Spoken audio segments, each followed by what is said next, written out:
Olá! Hoje a gente vai mergulhar fundo num debate que, olha, é fascinante e acontece dentro de uma das sociedades mais antigas e discretas do mundo, a maçonaria.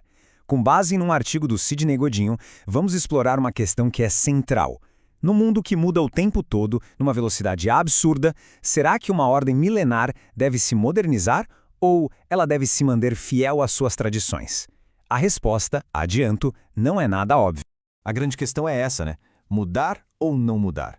Uma instituição com séculos de história nas costas, ela deve se curvar às demandas do século XXI? Ou a verdadeira força dela está justamente em se manter inabalável, fiel aos seus princípios originais? É um dilema que vai muito além dos templos maçônicos, viu? Afeta qualquer organização que tenha raízes bem profundas no passado. Para a gente entender bem o argumento do autor, vamos seguir este caminho aqui. Primeiro, o contexto desse debate atual. Depois, uma analogia central que ele usa, a defesa que ele faz da tradição, a alternativa que ele propõe e, no final, uma reflexão sobre o juramento e a razão. Então, tudo começa aqui, no que o autor chama de um alvoroço nas mídias sociais. Existe uma pressão, e uma pressão crescente, para que a maçonaria passe por umas mudanças bem significativas. E que demandas são essas, afinal? Basicamente, são três grandes pontos que estão em jogo. Primeiro, a iniciação de mulheres. Segundo, o fim do conceito de regularidade, que é o que define quais grupos maçônicos se reconhecem entre si. E, por fim, um pedido por mais transparência com a sociedade. São questões que, vamos ser sinceros, abalam os pilares da ordem. Agora, para defender o ponto de vista dele, o autor não fica rebatendo cada uma dessas demandas. Não. Em vez disso, ele usa uma analogia muito poderosa, que coloca o debate todo sobre uma nova luz, de um jeito bem inesperado. E é aqui que o argumento dele fica realmente interessante. A analogia dele gira em torno de duas figuras religiosas, o padre e o pastor. Uma escolha que, segundo o autor, ilustra com perfeição o dilema de quem decide entrar para uma ordem que já tem regras muito bem estabelecidas.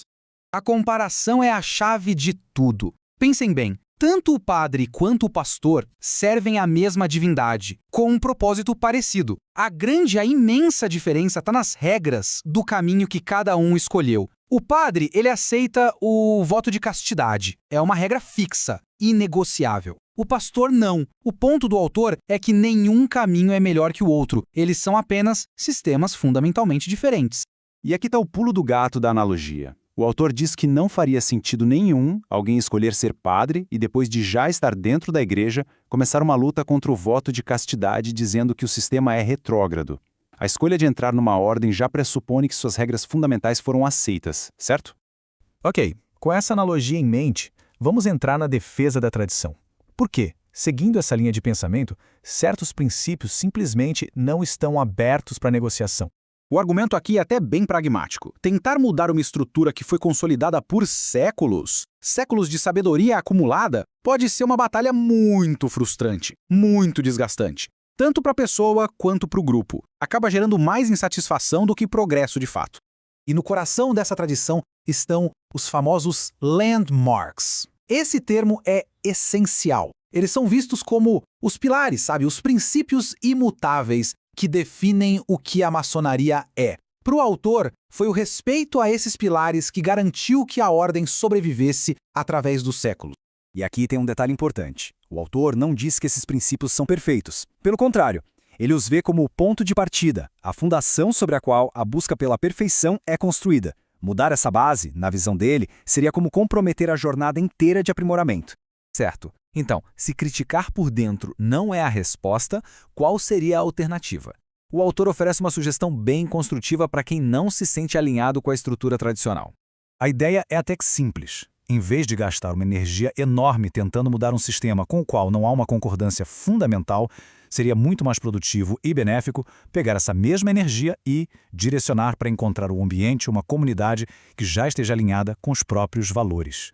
E a maçonaria não é uma coisa só, um bloco único. O autor faz questão de destacar que só no Brasil existem pelo menos 8 ritos maçônicos diferentes sendo praticados, cada um com suas próprias cerimônias, filosofias, ênfases, ou seja, uma baita diversidade de caminhos internos para explorar.